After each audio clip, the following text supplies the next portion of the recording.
What if the way you end your day is quietly shaping the person you wake up as tomorrow? While the world sleeps, your mind is building or breaking your future strength.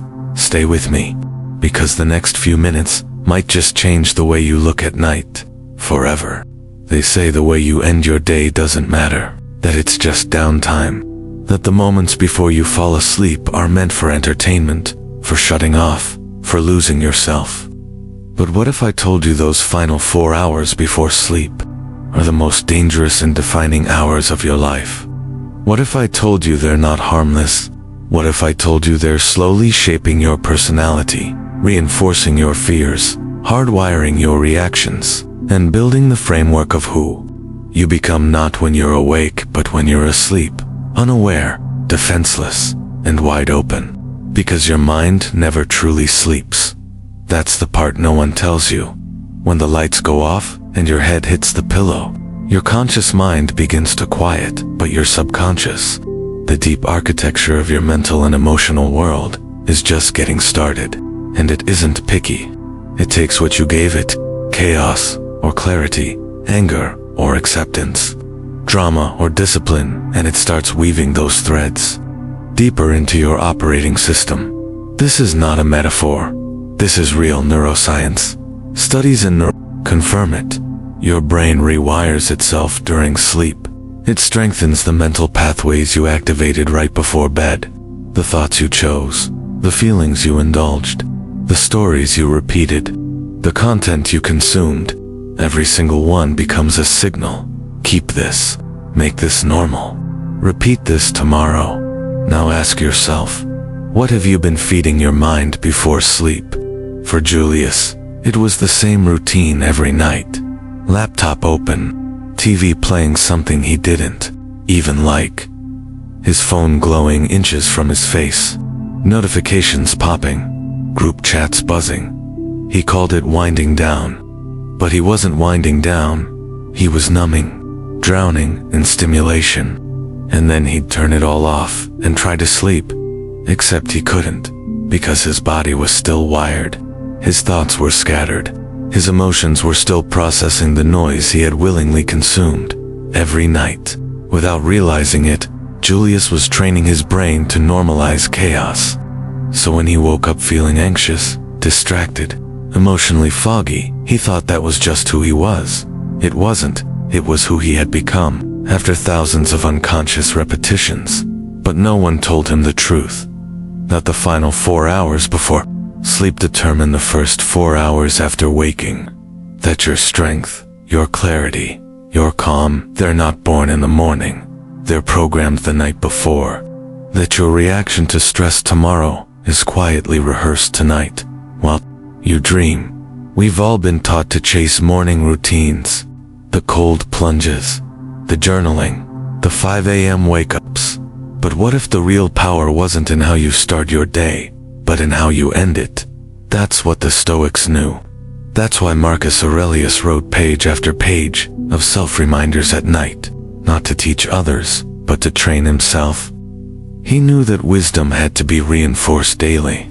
That strength wasn't something you summoned in the heat of the moment. It had to be practiced before the moment arrived. And that practice starts when the world goes quiet, when it's just you, alone with your thoughts, with no one to impress and nothing left to do. It starts in the final 4 hours, because those 4 hours are not downtime. They are the forge. They are the difference between living reactively and rising intentionally. And, if you learn how to use them, to shape them with purpose, to feed your mind exactly what it needs to grow, then you'll stop waking up anxious. You'll stop starting your day from behind. You'll stop feeling like you're chasing calm, and finally realize you can wake up already calm, but only if you're bold enough to look at how you've been ending your day. What kind of mind are you building while you sleep? If you're curious to find out, and you want to learn how to build strength overnight, real, lasting, unshakable strength, then stay with me until the end of this video. This might be the turning point you've been searching for, and if you believe in what we're doing here, if this kind of insight makes you think, makes you feel, or helps you change even just one small habit, consider subscribing. It helps this channel grow and gives us the fuel to keep making content that truly matters. Now, here's a question just for you. Think about your own nightly routine. Which one better describes your last 4 hours before sleep? A. Structured. Time for reflection, quiet, or intentional rest. B. Random content, screen time, and emotional leftovers from the day. Drop your answer in the comments, A or B. And let's see how many of us are unknowingly training our minds the wrong way. Julius never imagined resilience could feel quiet. For most of his life, he equated strength with intensity. Push harder, think faster, keep moving. That's how you got ahead. That's how you protected yourself from falling apart. But that definition of strength had exhausted him. It didn't prepare him for silence. It didn't teach him how to sit with himself. Everything began to shift on a rainy night in Seattle. The wind outside rattled his apartment windows while his thoughts moved even louder. He was in one of those spirals, the kind where your brain replays a mistake from earlier and twists it until it doesn't resemble the truth.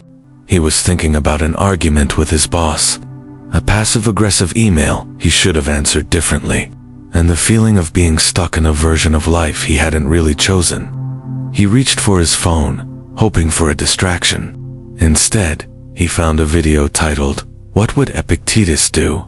He clicked out of boredom. He stayed because something felt different. Epictetus, the former slave turned philosopher, had said, "You have power over your mind, not outside events. Real strength lies in mastering yourself." Julius paused the video and rewound it. Then, again. That sentence felt like a doorway, and he hadn't realized how badly he needed a way out. That night, he didn't scroll himself to sleep. He sat with a notebook, not because he knew what to write, but because his mind needed somewhere to put the weight. He wrote one sentence. What am I reacting to that isn't even real? The answer came slower. My assumptions, my imagined outcomes, my desire to control everything. It was the first time he saw his restlessness not as a flaw, but as an invitation. The Stoics didn't see emotions as enemies. They saw them as signals. Anger, fear, envy, regret, none of them had to be suppressed. They had to be understood, investigated, challenged. In Julius's old world, emotions were either denied or dramatized. But in this new way, they were just messages, information, clues, and that changed everything. Each night after that, he built a new habit. Not a big one, just 10 minutes before bed. He'd sit in his chair by the window, leave his phone on the other side of the room, and ask himself 3 questions. Where was I reactive today? What thought or belief triggered that reaction? Was it rooted in truth, or was it a distortion? Over time, those small reflections began to shift something inside him. His nervous system slowed. His thoughts no longer demanded immediate attention. He stopped running from stillness and started entering it with curiosity. He noticed that restlessness didn't come from being tired. It came from being unprocessed. When the mind is full of unfinished conversations, emotional residue, and unsaid thoughts, it resists sleep. Not because it can't shut down, but because it doesn't feel safe to. By slowing down, Julius began giving his mind closure. It wasn't always graceful. Some nights, he couldn't stop the overthinking. Some nights, he wanted to distract himself again. But the difference now was awareness. He could see the pattern beginning, and that gave him the power to choose. That's what the Stoics had meant by mastery. Not perfection, not cold detachment, but presence. The ability to respond instead of react. He started noticing something else too. His mornings felt lighter. He no longer woke up in a panic, already racing through his mental to-do list. There was space now, not physical space, but mental space. Enough to take a breath before deciding how to meet the day. He hadn't become someone new. He had remembered who he was before the noise took over. That's the quiet power of Stoic reflection. It doesn't shout. It doesn't show off. It doesn't require grand declarations. It happens in the small, almost invisible decisions you make when no one's watching.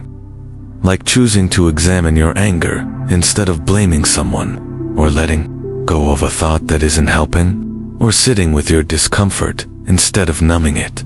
Restlessness is the mind's way of asking for attention, and resilience is the act of listening to that request with patience, with courage, and with compassion.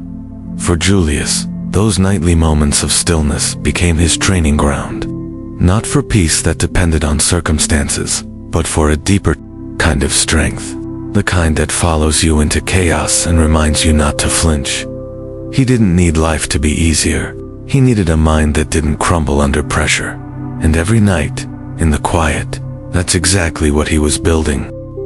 Julius began to realize that inner transformation wasn't a single moment of insight. It was a practice, a deliberate, ongoing shaping of the mind, done quietly, in solitude, while the rest of the world remained asleep. His nights had stopped being a blur of distraction and had started to become something sacred. But reflection alone wasn't enough. He needed structure, a way to take the philosophy he was learning and give it form. Tools, not just to read about Stoicism, but to live it. He started with simplicity. Each night, after turning off the last light in his apartment, except the warm lamp by the window, he'd reach for a small notebook. It wasn't ornate, just blank pages and a pen. But in his hands, it became something more. A mirror, a training ground, a way to slow his racing thoughts into questions. It wasn't journaling in the way self-help books described. He didn't try to force gratitude or optimism. Instead, he posed one question to himself that acted like a mental compass. What did I do today that either strengthened or weakened my character? At first, the answers came hesitantly. He didn't want to admit where he'd lost patience, where he'd snapped at a coworker, or where he'd spent 30 minutes doom-scrolling instead of starting his project. But over time, the honesty got easier. There was no punishment here, only clarity. Writing became a nightly inventory of who he was becoming. And the more he wrote, the more self-aware he became, not just in reflection, but during the day. He could feel his inner observer sharpening, as if he were slowly planting sentinels in his own mind, watching with quiet detachment. Eventually, Julius began pairing his journaling with stillness. He would close the notebook, dim the light further, and sit silently, palms on his knees, feet flat on the ground.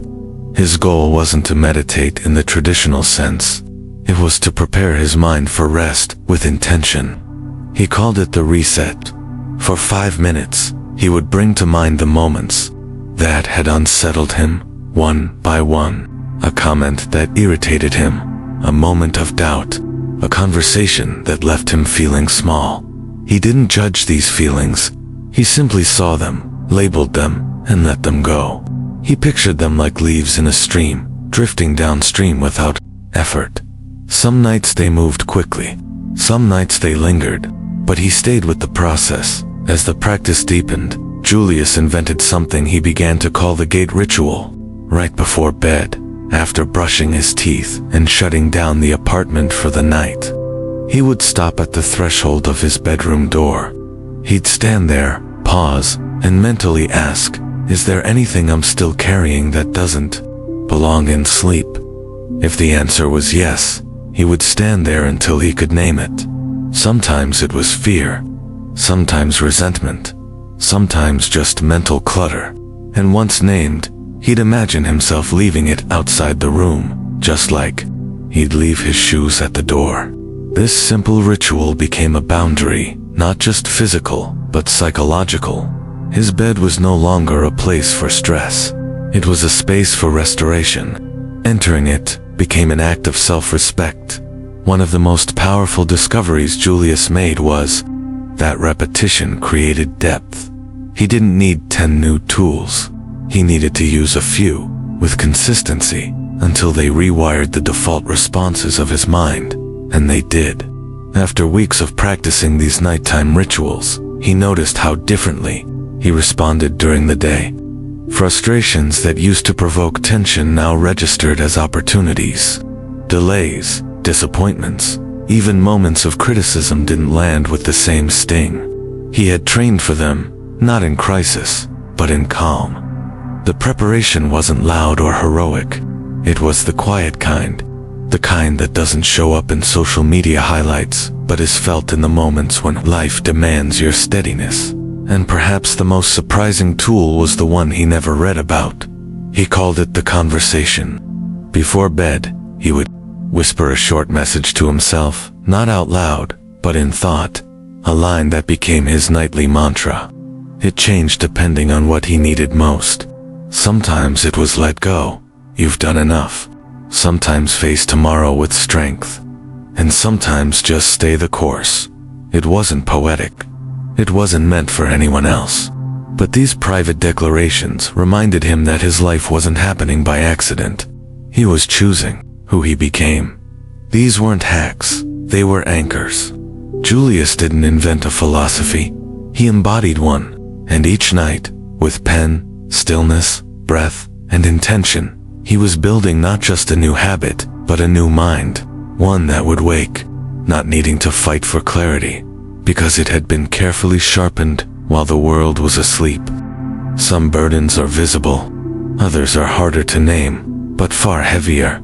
Julius learned this not through dramatic loss or sudden crisis, but in the quiet erosion of peace that crept into his nights.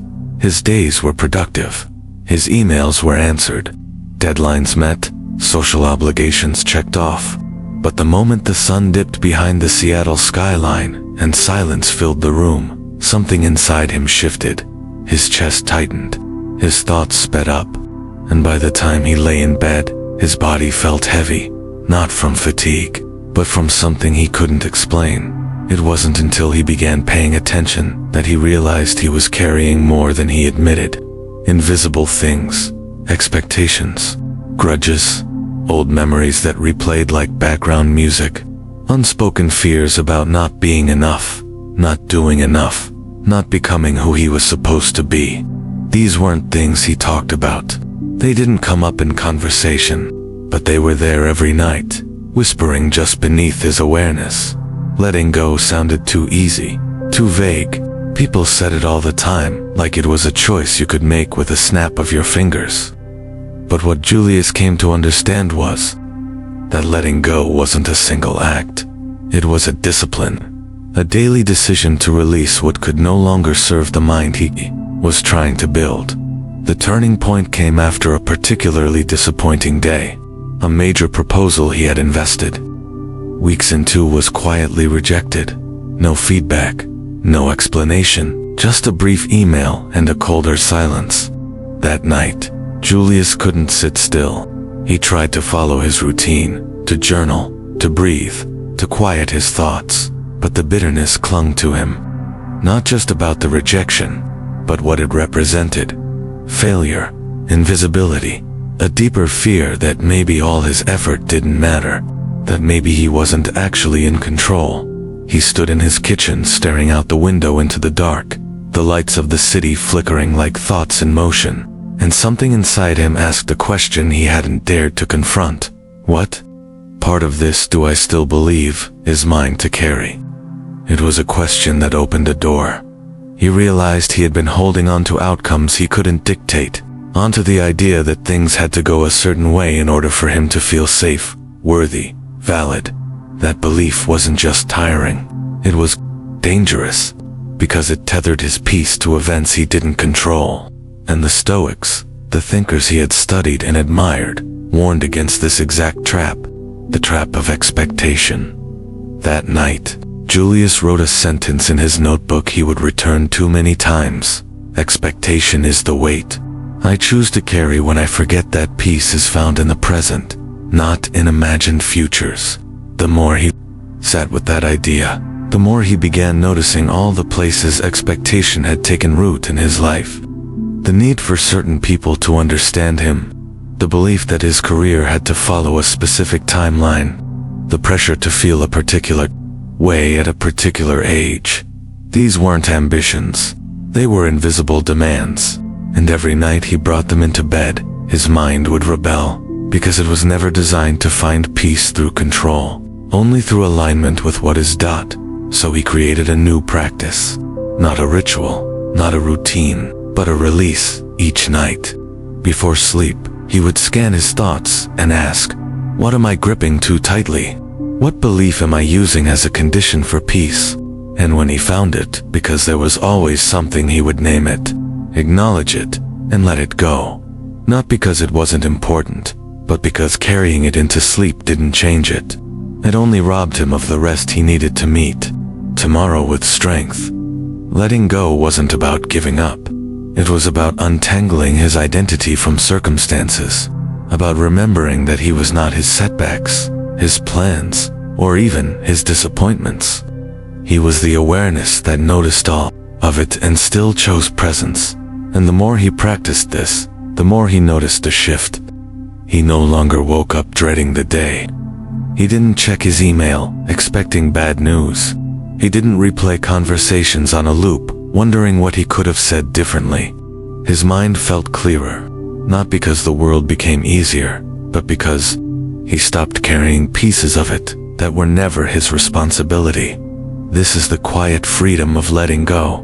Not dramatic, not instant, but powerful. It is the choice to stop dragging yesterday into today, to meet the moment as it is, not as your fears imagined it. For Julius, this practice became his anchor. Every night, he reminded himself that the world could change, plans could fail, people could disappoint, and none of it had the power to dictate his peace unless he gave it permission. And every morning, he woke up lighter, not because life got easier, but because he did. In Austin, the city moved fast. Sirens echoed through its streets at night, a chorus of urgency that never quite stopped. Inside the emergency room, Clara moved just as quickly. Her hands practiced, her voice steady, her presence sharp. But when her shift ended and the automatic doors shut behind her, something inside her stayed on. Long after the adrenaline faded, her thoughts raced, her body twitched with tension, and sleep, when it came, felt like floating rather than resting. For years, Clara had treated exhaustion as a badge of honor, a symbol of commitment. But she didn't know that, while her body collapsed into bed, her mind remained in battle. That changed on a night she almost collapsed on the floor, not because of any trauma in the ER, but because she realized she had nothing left inside her. Not clarity, not calm, just noise. That night she didn't scroll her phone, she didn't even shower. She just sat on the edge of her bed, tears she didn't expect welling up, not from sadness, from depletion. She had poured out everything, and nothing had poured back in. She needed something more than rest. She needed recovery, not just physical but mental, emotional, spiritual, and somewhere in the back of her memory, a phrase returned from a book she once read during nursing school. You cannot expect your mind to be strong if you never train it to be. So she began training. Clara didn't have hours. She didn't need them. What she needed was a system, a nightly blueprint that would allow her to fortify her mind while the world slept. Not with force, but with intention. She called it preparation through presence. Before bed, even when exhausted, Clara gave herself 15 minutes. That was it. 15 minutes to rehearse strength. Not the kind of strength that showed up with clenched fists, but the quiet kind. The kind that responds to chaos without losing its center. She would sit on her bedroom floor, still in her scrubs, eyes closed, and replay moments from the day. The ones that tested her, the ones that threatened to pull her off balance, and, instead of reliving them as a victim, she practiced reliving them as a guide. She would breathe through each moment and ask, what would the calmest version of me do here? Not the smartest, not the most impressive, the most anchored. And slowly, over weeks, something changed. Her reactions softened. Her inner dialogue grew steadier. The storm still came, but it no longer dictated her response. She had built something inside herself that most people never knew they could build. A fortress, Not a wall that kept life out, but a stronghold that kept her centered when life rushed. And this was Stoicism in motion, not in lectures or theory, but in the trenches of fatigue and responsibility. Clara didn't need philosophy to feel profound. She needed it to be useful, and it was. Every time she chose reflection over reaction, preparation over distraction, her mind became more responsive to clarity and less reactive to chaos. Sleep, for her, stopped being an escape. It became integration, a continuation of her training. She understood now that the mind doesn't go dark when the lights do. It processes, rehearses, strengthens whatever it's been given. So Clara became intentional about what she fed it. No more random media. No more complaining before bed. No more mentally reliving moments she couldn't change. Instead, she curated her final thoughts, like a gardener tending soil before planting. What she wanted to wake up with, she gave her mind as the last impression of the night. This practice didn't fix everything. It didn't make the ER less chaotic or life less demanding, but it gave her something even more powerful than control. It gave her readiness, and that readiness didn't fade when she slept. It deepened. Her subconscious began reinforcing what she practiced. Her breathing remained slower. Her dreams became less frantic. Her wake-up no longer began with dread, but with stillness. She began noticing how differently she responded to life. Colleagues panicked. She didn't. Not because she was indifferent, but because she had trained her nervous system to pause, to assess, to respond with clarity rather than instinct. That didn't make her a Stoic sage. It made her someone who no longer left her strength to chance. This is the essence of building a Stoic fortress during sleep, not through willpower, through repetition, through preparing the mind to serve you rather than sabotage you when pressure hits. And that preparation happens not in crisis, but in the stillness before it. Clara didn't talk much about this shift. It wasn't a transformation she needed to broadcast. It was personal, quiet, built night after night in a bedroom, lit only by the reflection of a tired but willing mind. By the time sleep took her, her mind was already working in her favor, and when she woke, she didn't have to fight to be strong. She already was. The city hadn't changed. Seattle still woke in its gray quiet, the hum of early traffic echoing beneath the sky. But something inside Julius was different. He opened his eyes just before the alarm sounded, not startled, not groggy, but grounded. There was no rush to check his phone, no dread waiting to catch him the moment his feet hit the floor. The clarity wasn't loud. It was simple, steady, felt in the way his breath moved, without effort, and his mind met the morning, without resistance. This wasn't the result of a motivational video or a streak of good days. It was the outcome of a decision made quietly and consistently, to end each night, not with escape, but with intention, to shape the internal environment so the external one could not dictate his state. Julius hadn't made his life easier. He had made his mind stronger, and that strength wasn't something he had to summon each day. It lived in him now. Repetition had done its work. The fortress was built. He moved through his apartment without hesitation, made his coffee, sat in silence.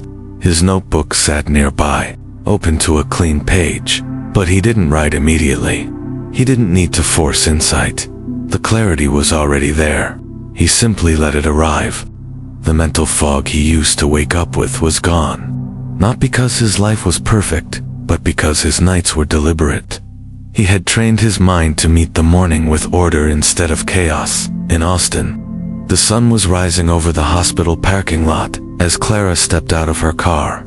She stood still for a moment, hands tucked in the pockets of her jacket, her breath visible in the early chill. Her shift hadn't begun, but her mind already felt prepared. There was no internal scrambling, no emotional clutter to clear before engaging with the lives she would soon care for. She had laid that groundwork the night before. She had visualized this moment, not just the actions but the emotional tone, composure, patience, precision. Her colleagues didn't notice anything dramatic about her presence. It wasn't loud or forceful. But when the emergencies started coming, when the adrenaline kicked in and the noise escalated, Clara remained unchanged. She moved from one task to another not with robotic numbness, but with a calm that seemed unshaken by urgency, because it was. What she brought into the shift wasn't willpower. It was programming. A mind rehearsed in stillness doesn't need to chase calm. It remembers it. Both Julius and Clara had learned something most people never do. That discipline, when practiced deeply, becomes identity. That you don't have to wake up and fight for clarity if you've already gifted it to yourself the night before. That strength is not a momentary effort. It is an environment, cultivated with care, one night at a time. People often search for transformation in grand gestures. They look for breakthroughs, for lightning bolts of motivation. But real change, the kind that endures, happens in subtle increments, in the last thoughts before sleep, in the choices made when no one is watching, in the mental habits repeated without applause. Julius no longer lived in reaction. His decisions were deliberate, not compulsive. He didn't get pulled into every emotional current, because he had anchored himself before the winds began. That morning, as he stepped outside and felt the cold air greet his face, he smiled. There was no script to follow, no persona to maintain. He had come home to himself. And that kind of arrival doesn't happen suddenly. It is built, brick by brick, breath by breath, night by night. Clara, too, no longer feared unpredictability. She embraced it, not because she enjoyed it, but because her mind was conditioned to meet the unknown without crumbling. Her inner world was no longer determined by the conditions outside, and that gave her a sense of control no chaos could take away. This is the true reward of Stoic nighttime practice. Not perfection, not invulnerability, but readiness. The ability to wake up and feel that your mind is already aligned with the life you want to lead. That you are not playing catch-up with your emotions. That your focus is not something you chase, but something you carry. The fortress, once built, does not need to prove itself. It simply stands. So when the world throws its noise at you, when pressure builds, when the day unfolds not as expected, you don't lose yourself, because you trained in advance.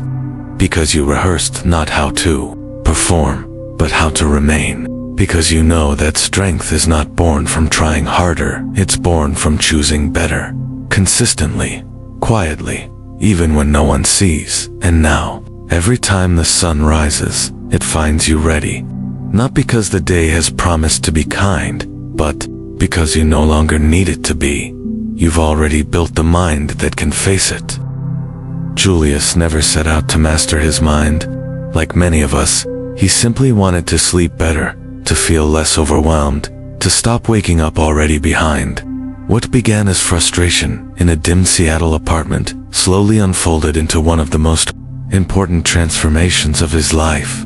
And the most remarkable part wasn't how fast it happened, but how quietly. At first it was just awareness, noticing that the way he spent his evenings shaped his mornings, recognizing that the thoughts he fed his brain before sleep didn't just disappear when the lights went out. They echoed, they embedded, they became him. Through reflection and trial, Julius began changing his nightly routine, not by adding dramatic rituals or strict rules, but by choosing what he would no longer allow: the chaos of unfiltered thoughts, the emotional residue of the day, the weight of unspoken expectations. He started small, a journal, a breath, a question. But in those modest moments, his inner world began to change. His mind, once reactive and restless, grew stiller, not empty, but ordered. He trained it to release what didn't serve him. He stopped expecting sleep to fix what he wouldn't face, and instead, he began using sleep as a tool not to escape, but to integrate, to rehearse the person he was becoming. Clara, hundreds of miles away in Austin, was walking a different but parallel path. Her days were full of noise and urgency. But her mind, over time, grew quieter. Through nightly blueprinting and mental rehearsals, she turned her chaotic environment into her training ground. She didn't escape the pressure. She adapted to it, not by resisting life, but by preparing her inner self to meet it with poise. Both Clara and Julius had stumbled onto a truth that has echoed through Stoic philosophy for centuries and now finds affirmation in modern neuroscience. Your mind becomes what it is most often exposed to, and the hours before sleep are when it is most absorbent. They didn't just sleep better. They woke up as different people, not because they changed who they were, but because they finally aligned their habits with who they were always capable of being. This is the heart of the story. The night is not an ending. It is a forge. It is the workshop where tomorrow's version of you is quietly built, breath by breath, thought by thought. What you think in that window, what you feel, what you release or repeat, that is what the subconscious carries into the next day. That is what becomes automatic. And eventually, that is what becomes you. So what can we take from their story?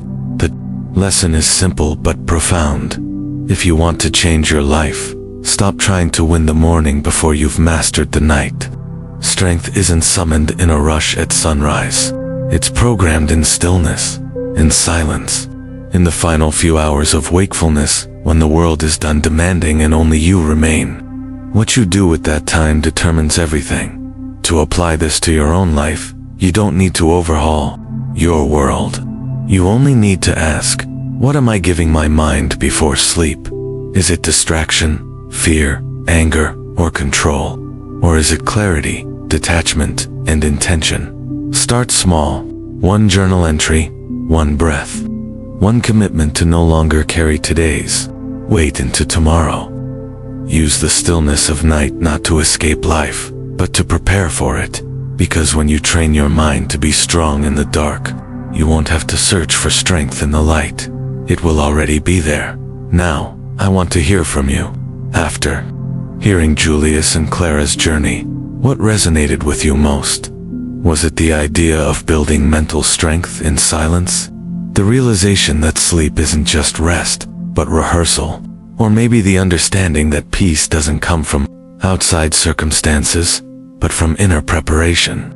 Let us know your thoughts in the comments. Do you have a nighttime routine that helps you feel grounded? Or are you ready to begin building one, starting tonight? Drop your perspective. Your answer might be the insight someone else needs.